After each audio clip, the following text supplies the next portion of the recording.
Welcome back to സ്വഭാവ vlogs. ഇന്നൊരു ഹർത്താൽ ദിവസമാണ്. രാവിലെ എണീറ്റ് ന്യൂസ് ഇട്ടിരിക്കുകയാണ്. പോവണോ വേണ്ടേ, പോവണോ വേണ്ടേ. താങ്കൾ പോകുന്നുണ്ടോ എന്ന്? പോയി കഴിഞ്ഞ് കഴിഞ്ഞാൽ അവന്മാർ അടച്ചു കഴിഞ്ഞ് കഴിഞ്ഞാൽ അടപ്പിക്കുന്നു പറഞ്ഞു കഴിഞ്ഞാൽ പിന്നെ അപ്പം ദൂരം വണ്ടി ഓടിക്കുന്നത് ഇവിടുന്ന് എത്ര 30 ഉണ്ട്?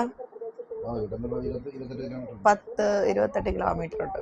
അപ്പം അത്രയും പോകുന്നത് ഇതായതുകൊണ്ട് ഇങ്ങനെ വെയിറ്റ് ചെയ്തിരിക്കുകയാണ്. നാട്ടിലുള്ള കുറെ അമ്മച്ചിമാരും കുറെ കുത്തിത്തിരിപ്പുണ്ടാക്കുന്നവന്മാരുണ്ടല്ലോ. അതായത് ഒരു വീട്ടിൽ പോയി മറ്റൊന്ന് പറയുക, മറ്റേ വീട്ടിൽ പോയി വേറൊന്ന് പറയുക. അതാണ് ഈ ന്യൂസ് ചാനൽ. എങ്ങനെ അടി ഉണ്ടാക്കാം, എങ്ങനെ കുത്തിത്തിരിപ്പുണ്ടാക്കാം നോക്കിക്കൊണ്ടിരിക്കുക. റേറ്റിംഗിന് വേണ്ടി എന്ത് തേങ്ങയും ചെയ്യുന്ന ആൾക്കാരാണ്. സ്വന്തം വ്ളോഗ് കാണുന്ന ഞങ്ങൾ വീട്ടിൽ നിന്നപ്പോൾ കുറേ മാങ്ങ കൊണ്ടുവന്നു. ആ മാങ്ങ മറ്റേ കിളിച്ചുണ്ട മാങ്ങ. അപ്പം നമുക്ക് അരിഞ്ഞ് ഇതിനെ ഉണക്കി നമുക്ക് സൂക്ഷിക്കാം. അപ്പം ഇപ്പോഴേ അച്ചാറിട്ട് കഴിഞ്ഞാൽ അമ്മ ഒരു ടിന്നോളം അച്ചാർ തന്നു വിട്ട്. അപ്പം പിന്നെ എല്ലാം കൂടെ അച്ചാറിട്ട് വെക്കേണ്ടെന്ന് ഓർത്തിട്ട് നമുക്ക് ഉണക്കി വയ്ക്കാം. അപ്പം ഇന്നലെ ഞാൻ അരിഞ്ഞു വെച്ചു, ജസ്റ്റ് വാടിയതേ ഉള്ളൂ. അപ്പോൾ ഇന്നിവിടെ കൊണ്ട് നമുക്ക് ടെറസിൻ്റെ മണ്ടയിൽ വെക്കാം. ഗായ്സ് വരൂ ഗായ്സ്.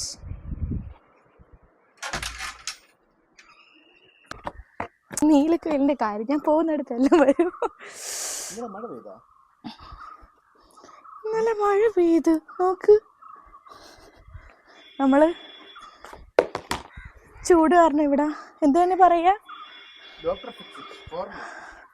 എന്താ ഈ പറഞ്ഞ വായിക്കൊള്ളാത്ത സാധനം അടിച്ചിട്ടുണ്ട്. ഇവിടെ നോക്ക്, ഇവിടെ കാണിക്ക്.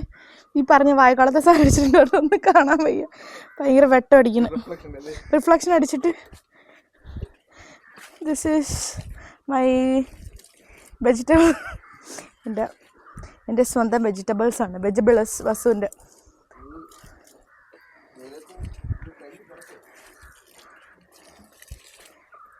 നന്നായിട്ട് നിന്നിരുന്ന സാധനങ്ങളാണ്.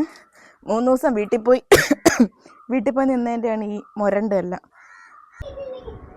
Good morning. എന്ത് വേണ്ട എന്തിടാ ചക്കര കൂടി ചക്കട.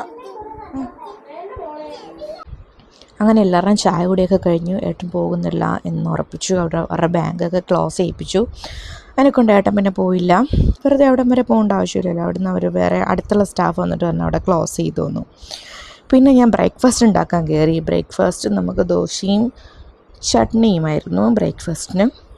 അപ്പോൾ ഇത് നമ്മുടെ വീട്ടിൽ ഉണ്ടായിട്ടുള്ള കറിവേപ്പില. അപ്പോൾ അതാണ് കേട്ടോ ഞാൻ ചമ്മന്തി ഉണ്ടാക്കാൻ വേണ്ടിയിട്ട് താളിക്കാനായിട്ട് എടുത്തത്. കൊള്ളാട്ടെന്നല്ല, നമ്മൾ വേറെ കെമിക്കലൊന്നും ഇല്ലാണ്ടുള്ള സംഗതിയല്ലേ, നമ്മുടെ വീട്ടിലുണ്ടായ സ്വന്തം കറിവേപ്പില. ഇങ്ങനെയെല്ലാം എന്തെങ്കിലുമൊക്കെ ഉണ്ടാക്കിയെടുക്കുമ്പോൾ ഒരു ഹാപ്പിനെസ്സാണ്. അങ്ങനെ കുറച്ച് വസുവിൻ്റെ വെജിറ്റബിൾസ് കുറച്ച് മേലെ ടെറസിൻ്റെ മണ്ടയ്ക്ക് ഞാൻ നട്ട് വെച്ചിട്ടുണ്ട്. അങ്ങനെ നമ്മളെല്ലാവരും കൂടെ വന്നിരുന്ന് ബ്രേക്ക്ഫാസ്റ്റ് കഴിക്കുകയാണ്. ബ്രേക്ക്ഫാസ്റ്റ് കഴിക്കാൻ ചമ്മന്തി എടുത്ത വസുവിന് ചമ്മന്തി വേണ്ട. ഇന്നലെ ഉണ്ടാക്കിയ ബീഫിൻ്റെ ഗ്രേവി മതി അത്രേ. ബീഫിൻ്റെ പീസൊന്നും വസു കഴിക്കില്ല. അതിൻ്റെ ഗ്രേവി ഇന്നലെയും ഇരുന്ന് കഴിച്ചു. അപ്പം അത് മതി എന്നാണ് പറയണത്. പിന്നെ അത് കൊടുത്തപ്പോഴേക്കും എനിക്ക് കഴിക്കാൻ പറ്റില്ല കുറേ അങ്ങനെയാണ്. പിന്നെ ഞാനാണ് പിന്നെ വാരി കൊടുത്തത്. പിന്നെ അതിന് ശേഷം കുറച്ച് മാങ്ങയിരുന്നു കഴിച്ചു. ഇപ്പം നമ്മുടെ സീസണൽ ഫ്രൂട്ടാണല്ലോ മാംഗോ. അപ്പോൾ എവിടെ നിന്നും നമുക്ക് സുലഭമായി കിട്ടുന്ന ഒരു ഐറ്റം മാങ്ങയാണ്. അപ്പം എന്തോ ദൈവം സഹായിച്ച് ഇവിടെ ആർക്കും വേറെ ആർക്കും മാങ്ങയോട് വലിയ താല്പര്യമില്ല. ഞാൻ മാത്രമാണ് ഇതൊക്കെ കഴിക്കാറ്. വസു പിന്നെ ഇത് തീരുന്നു എന്നുള്ള നിമിഷം വന്നാൽ മാത്രം വസു കിടന്ന് കരയാറുണ്ട്. അപ്പോൾ വസുവിന് ഭയങ്കര ആവശ്യമാണ്. അല്ലാണ്ട് പുറകെ കൊണ്ട് നടന്നാലും അവന് വേണ്ട. ഞാൻ വാ മോനെ കഴിക്കും മോനെ, നല്ല മധുരമുണ്ട് അതും ഇതൊക്കെ പറഞ്ഞിട്ട് വേണ്ടാന്ന് പറഞ്ഞാൽ വേണ്ട. പിന്നെ ഞാൻ വന്ന് ചോറൊക്കെ വെച്ചു കേട്ടോ. പിന്നെ ബീഫിൻ്റെ കറി ഉണ്ടായിരുന്നു, പിന്നെ പുളിശ്ശേരി ഇരിപ്പുണ്ടായിരുന്നു. എനിക്ക് കറിയൊന്നും വെക്കേണ്ടിയിരുന്നില്ല, ചോറ് മാത്രം ഉണ്ടാക്കിയാൽ മതിയായിരുന്നു. അങ്ങനെ ആ ചോറിനെ കൂടി വടിച്ചിട്ടു. സാധാരണ ഞാൻ മറ്റേ നമ്മുടെ ഊട്ടുള്ള പാത്രമില്ലേ അതിനകത്താണ് ഇടുക. പക്ഷെ ഇന്ന് എനിക്ക് ഇങ്ങനെ കലത്തിലിട്ട് വെക്കണം എന്ന് തോന്നിയിട്ട് ഞാൻ പിന്നെ കലത്തിലാണ് ചോറിനെ വാർത്തെടുത്തു. പിന്നെ അവിടെയൊക്കെ കുറേ ഇങ്ങനെ എന്തായാലും നമ്മൾ ആ വാർക്കുന്ന സമയത്ത് കുറച്ച് കഞ്ഞിവെള്ളമൊക്കെ താഴെ വീഴുമല്ലോ. അപ്പോഴപ്പോഴാണ് തുടച്ച് മാറ്റിക്കഴിഞ്ഞാൽ വലിയ ബുദ്ധിമുട്ടൊന്നും ഉണ്ടാവില്ല. അല്ലെങ്കിൽ അങ്ങനെ കിടക്കും. അപ്പോഴേക്കൊണ്ട് ദാ മഴ വരുന്നു. നമ്മൾ ഉണക്കാനിട്ട മാങ്ങയെല്ലാം ഞാൻ പോയി പറക്കിയെടുത്തോണ്ട് വന്നു. വലിയ വെയിലൊന്നും കൊണ്ടില്ല കേട്ടോ. അപ്പോൾ ഒരു മഴക്കൂരാപ്പാണ് മൊത്തത്തിൽ. എത്ര ദിവസം ഇനി എടുക്കുമോ എന്തോ. എന്തായാലും ഞാൻ പോയി എന്നെ എടുത്തിട്ട് വന്നു. പിന്നെ വസുവിന് ചോറ് എടുക്കാനുള്ള സമയമായി. വസുവിനിരുന്ന് ചോറൊക്കെ കൊടുത്തു. നമ്മുടെ മോര് കറിയും ബീഫ് കറിയൊക്കെ ആയിട്ടുള്ള ഒരു കുട്ടി ലഞ്ച്, അത്ര തന്നെ. വേറെ കാര്യമായിട്ടൊന്നും ഉണ്ടാക്കുന്നില്ല. എന്തെങ്കിലും ഇരിക്കുമ്പോൾ നമ്മൾ അതിൻ്റെ പുറമെ വേറെ ഉണ്ടാക്കി എല്ലാം കൂടെ ആവശ്യമില്ലല്ലോ. നമുക്ക് കറിക്കാൻ കുറച്ച് ആവശ്യമുള്ള കറികൾ അത്ര തന്നെ. അങ്ങനെ വസുവിന് പെട്ടെന്ന് ചോറും കൊടുത്തു. നമ്മളും കഴിച്ചിട്ട് നമ്മൾ നേരെ പോയത് കീഴാരൂർ വില്ലേജ് ഓഫീസിലേക്കാണ് കേട്ടോ. നമുക്ക് അത്യാവശ്യം ചെയ്യേണ്ട കുറച്ച് കാര്യം പെൻഡിങ് ആയിരുന്നു. നമ്മൾ പിന്നെ വില്ലേജ് ഓഫീസറെ കാണാൻ പോയി. പോകും വഴിക്ക് മലയും കീഴ് യാതൊരുവിധ മഴയുമില്ല. പക്ഷേ ഇവിടെ നല്ല സൂപ്പർ മഴയാണ് കേട്ടോ. നമ്മൾ കൊണ്ട് വണ്ടി ഇട്ടിട്ട് എങ്ങനെയൊക്കെയാണ് വണ്ടിയിൽ നിന്ന് കുടയും പിടിച്ചൊക്കെ പുറത്തൊക്കെ ഇറങ്ങി. മഴ മാത്രമല്ല, നല്ല ഇടിയും മിന്നലും. എങ്ങനെയൊക്കെയോ കുട്ടിയും കൊണ്ട് നമ്മൾ വില്ലേജ് ഓഫീസിൻ്റെ ഉള്ളിൽ കയറി. വില്ലേജ് ഓഫീസിൽ വന്ന് കാണേണ്ട കാര്യങ്ങളൊക്കെ കഴിഞ്ഞ് നല്ലൊരു സ്റ്റാഫ്, ലേഡി സ്റ്റാഫാണ് കേട്ടോ വില്ലേജ് ഓഫീസർ. കൊള്ളാൻ വരും നന്നായിട്ട്. നല്ലൊരു കണ്ടതിൽ വെച്ച് നല്ലൊരു വില്ലേജ് ഓഫീസർ, നമ്മുടെ സ്വന്തം. ഏതാണ്ട് ഇത് കീഴാരൂർ വില്ലേജ് ഓഫീസാണ് കേട്ടോ. നമ്മളൊരു തലവേദനയാകുമെന്ന് വിചാരിച്ചിരുന്ന ഒരു കാര്യമാണ്. യാതൊരുവിധ കോംപ്ലിക്കേഷൻ ഇല്ലാതെ സിമ്പിളായിട്ട് നമുക്ക് പറഞ്ഞു. പിന്നെ നമുക്ക് വേറൊരു ആവശ്യത്തിന് വേണ്ടിയിട്ട് ഏട്ടൻ പഠിച്ച സ്കൂളാണ് കേട്ടോ അത്. സ്കൂളിലേക്ക് വന്നു. പക്ഷേ സ്കൂളിലേക്ക് വന്നെങ്കിലും നമുക്ക് നടന്നില്ല കാര്യം. പിന്നെ നമുക്ക് വേറൊരു ദിവസത്തേക്ക് നമ്മൾ മാറ്റിവെച്ചു. അപ്പം ഞാൻ ബസ്സിനോട് ചോദിക്കുകയാണ്, ബസ് ഇത് ആരുടെ സ്കൂള്? അപ്പോൾ എന്നും ഇതിൻ്റെ ഫ്രണ്ടിൽ കൂടി പോകുമ്പോൾ നമ്മൾ പറഞ്ഞു കൊടുക്കാറുണ്ട് ഇതാണ് അച്ഛൻ്റെ സ്കൂളാണെന്ന്. അങ്ങനെ ബസ് ഒരു അച്ഛൻ്റെ സ്കൂളാകുമ്പോൾ അച്ഛൻ്റെ സ്കൂളാണ്. പിന്നെ നമ്മൾ ചായ കുടിക്കാൻ വേണ്ടിയിട്ട് ഇങ്ങോട്ടേക്കാണ് വന്നതെന്ന് വെച്ചാൽ ബ്ലാക്ക് ടീ എന്ന് പറയുന്ന മണ്ഡപത്തിൻകടവുള്ള ഒരു കുട്ടിയൊരു ഹോട്ടലുണ്ട് കേട്ടോ. നമ്മൾ പണ്ട് ഞാനും ഏട്ടനും കൂടിയിട്ട് എന്നും ക്ലാസ് കഴിഞ്ഞ് ഏട്ടൻ എന്നെ വിളിച്ചിട്ട് വരും ബാങ്കിൽ നിന്ന് വരും വഴിക്ക്. അപ്പം ഞാൻ ഏട്ടനും സ്ഥിരം കയറുന്ന ഒരു ചായ സ്പോട്ടാണ് കേട്ടോ. അപ്പം നമ്മളെവിടെ പോയാലും വസുവിനിതാ ഈ ഒരു കപ്പ് എന്നും കാറിൽ വെച്ചിരിക്കും. അപ്പോൾ വസുവിന് അവിടെ നിന്ന് ചായ കൊടുത്തിട്ട് നമ്മൾ ആ ചായ കപ്പിനെ കഴുകിയെടുക്കുകയാണ് കേട്ടോ.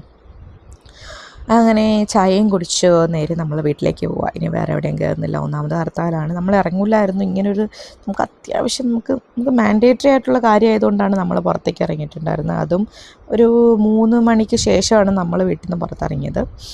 ഇതാ പോകും വഴിയുണ്ട്. ഇങ്ങോട്ടേക്ക് വന്നാലാണ് ഇത്രയും നല്ല നല്ല സ്ഥലങ്ങളൊക്കെ കാണാൻ പറ്റുകയാണ് കേട്ടോ. നല്ല പച്ചപ്പും ഹരിതാപവും ഒക്കെ നിറഞ്ഞത്. അപ്പോൾ അതും ഇതൊക്കെ കൃഷിയൊക്കെ ചെയ്ത് വെച്ചിരിക്കുന്ന ഒരു സ്ഥലം. കണ്ട കരിമ്പാണ് കേട്ടോ അവിടെ ഉണ്ടായിരുന്നത്.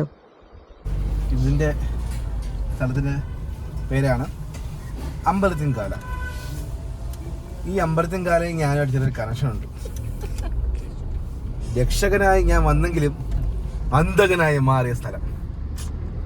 എൻ്റെ ജീവിതത്തിൽ മറക്കാനാവാത്ത ഒരു നിമിഷം എന്നൊക്കെ പറയൂലേ ഓരോ ആൾക്കാർ, അങ്ങനെ എൻ്റെ ജീവിതത്തിലെ ടേണിംഗ് പോയിന്റാണിത്.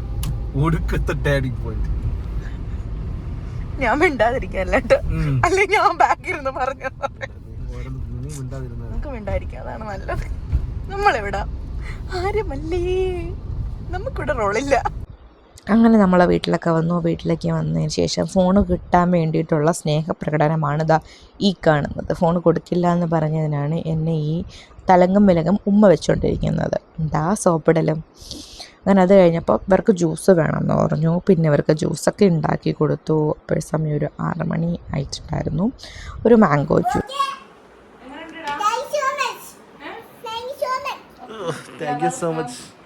പരിഷ്കാരിയായി മക്കൾ പരിഷ്കാരിയായാൽ ഇങ്ങനെയൊക്കെ ഇരിക്കും. പിന്നെ നമ്മൾ വിളക്കൊക്കെ വെച്ചു. വിളക്ക് വയ്ക്കാൻ ബസ് ഇപ്പം വലിയ ഇൻട്രസ്റ്റ് കാണിക്കുന്നില്ല. അച്ഛൻ 2 വഴക്ക് കൊടുത്തതിന് ശേഷമാണ് ബസ് വിളക്കത്തിക്കാൻ വേണ്ടിയിട്ട് വന്നത്. അല്ലെങ്കിൽ കുഞ്ഞായിരുന്നപ്പോഴും എന്നും അവനായിരുന്നു വിളക്കത്തിക്കണില്ലേ ചോദിച്ചുകൊണ്ടിരിക്കുന്നത്. ഇപ്പം ഒരു എന്താ പറയുക മടിയായി തുടങ്ങിയിട്ടുണ്ട്. അപ്പം അച്ഛൻ 2 വഴക്ക് കൊടുത്തപ്പോഴാണ് എൻ്റെ കൂടെ വന്നിരുന്നത് നാമം ജപിക്കാൻ. ഞാൻ ചൊല്ലണത് വേറെ, അവൻ ചൊല്ലണ വേറെ. അവൻ എന്തോ വായി തോന്നണ പറഞ്ഞുകൊണ്ടിരിക്കുകയാണ്. അച്ഛൻ വഴക്ക് പറഞ്ഞതിൻ്റെ പേരിലാണ് തീ വന്നിരിക്കുന്നത്. അങ്ങനെ നമ്മൾ ഒരു റൗണ്ട് പ്രാർത്ഥിച്ചിട്ട് ഞാനൊരു സിനിമ കാണായിരുന്നു. അമല പോളിൻ്റെ ഒരു ദ ടീച്ചർ എന്ന് പറയുന്ന ഒരു മൂവി, അതിരുന്ന് കണ്ടു. അതിനിടയ്ക്ക് വസുവിന് ഞാൻ ഫുഡ് കൊടുത്തു. ദോശ, നമുക്ക് ചോറ് രാവിലെ ഉച്ചയ്ക്ക് ഉണ്ടാക്കിയ ചോറുണ്ടായിരുന്നു. വേറെ ഇതൊക്കെ ഇങ്ങനെയൊക്കെ ഉണ്ടെങ്കിൽ ഞാൻ രാത്രി പ്രത്യേകിച്ച് ഉണ്ടാക്കാൻ കയറില്ല. ഒന്നും ഇല്ലയെന്നുണ്ടെങ്കിലാണ് കാപ്പി എന്തെങ്കിലും ഉണ്ടാക്കുക. ഇപ്പം ചോറ് ഉണ്ടാക്കിയപ്പം കുറച്ച് അധികമായിപ്പോൾ. വീട്ടിൽ നിൽക്കുമ്പോൾ ഞാൻ എപ്പോഴും ഇത്തിരി അരി കൂടുതലിടും. ഏട്ടൻ വീട്ടിലുണ്ടെങ്കിൽ ജോലിക്ക് പോകുമ്പോൾ വളരെ കുറച്ച് മാത്രമേ ഉണ്ടാവുള്ളൂ. എന്നാൽ വീട്ടിൽ നിൽക്കുമ്പോൾ അതിനെക്കാളും കുറച്ചുകൂടി ഇത്തിരി കൂടി കഴിക്കും. അപ്പോൾ ഞാൻ ചോറൊക്കെ കൊടുത്തു. ഞാൻ കഴിച്ചില്ല കേട്ടോ. അതിന് ശേഷം പാത്രം കഴുകണ്ടെന്നാണ് വിചാരിച്ചത്. പക്ഷേ രാവിലെ കയറി കഴിയുമ്പോൾ എല്ലാം കൂടെ കാണുമ്പോൾ ഒരു മടുപ്പാവും. പിന്നെ ഈ സിങ്കിനകത്ത് പാത്രം നിറഞ്ഞ് കിടക്കുന്നത്. അതുകൊണ്ട് കിടന്ന പാത്രത്തിനെല്ലാം കഴുകി വൃത്തിയാക്കി അടുക്കള ഒന്ന് ക്ലീൻ കൂടി ചെയ്തിട്ട് കഴിഞ്ഞാൽ രാവിലെ വന്ന് കയറുമ്പോൾ നമുക്കൊരു കാണുമ്പം ഒരു സുഖമാണ്. പിന്നെ പെട്ടെന്ന് ജോലി തീരുകയും ചെയ്യും. അല്ലാന്നുണ്ടെങ്കിൽ ഭയങ്കര മടിയായിരിക്കും. അങ്ങനെ എൻ്റെ ഒരു ഹർത്താൽ ദിവസം ഇങ്ങനെയൊക്കെ കഴിഞ്ഞ് പോയിട്ടുണ്ട്. വേറെ പ്രത്യേകിച്ച് കാര്യമൊന്നുമില്ല. എല്ലാവരും വീട്ടിൽ ചെയ്യുന്ന കുറച്ച് കാര്യങ്ങളാണ് ഞാനകത്ത് കാണിച്ചിട്ടുള്ളത്. അപ്പോൾ നമ്മുടെ ഇന്നത്തെ വീഡിയോ ഇത്രയേ ഉള്ളൂ. Thank you for watching Subaba vlogs.